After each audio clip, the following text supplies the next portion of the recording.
Ready start. माननीय सभापति महोदय, मैं आपका बहुत आभारी हूँ जो आपने मुझे इस बिल पर बोलने के लिए समय दिया है। यह जो बिल सहकारिता समिति को एक समिति में भेजने का निश्चय किया गया है, जिस पर कल से बहस हो रही है, उस पर मैं आपके आदेश से कुछ कहना चाहता हूँ।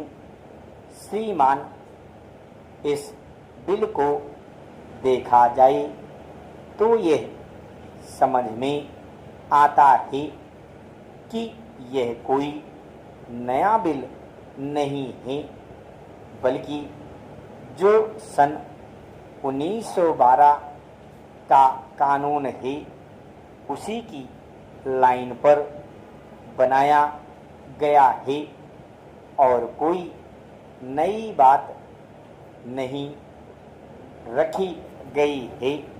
श्रीमान, इसमें सहकारी खेती की बात रखी गई है।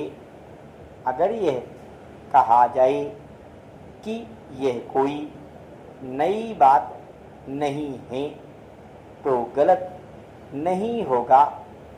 जहाँ तक सहकारी खेती का संबंध है तो उसकी तरफ जनता और विशेषकर किसानों का बिल्कुल कोई झुकाव नहीं है और उनका झुकाव ना होने के कारण उन्होंने उसे उस सीमा तक नहीं अपनाया जितनी सरकार को आशा थी।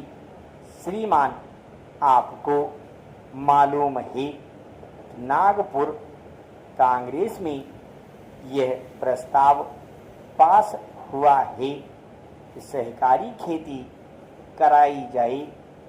पूरे देश में इस समय इसका जोर चल रहा है और इसको लाने के लिए न मालूम इसके कितने रूप रखे गए हैं। यह कहा गया है कि इसके अंदर कोई जोर नहीं है।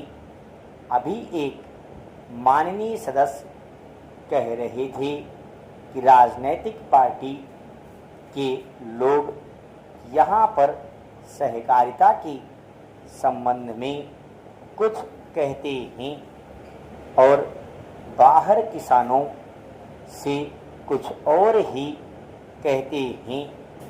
वे किसी से यह भी कहते हैं कि तुम्हारी जमीन छिन जाएगी। मैं यह निवेदन करना चाहता हूँ कि यह जो कहा गया है और किसानों के अंदर जो भावना पैदा होती है वह इस बिल से साफ स्पष्ट होती है कि वह गलत भावना नहीं है।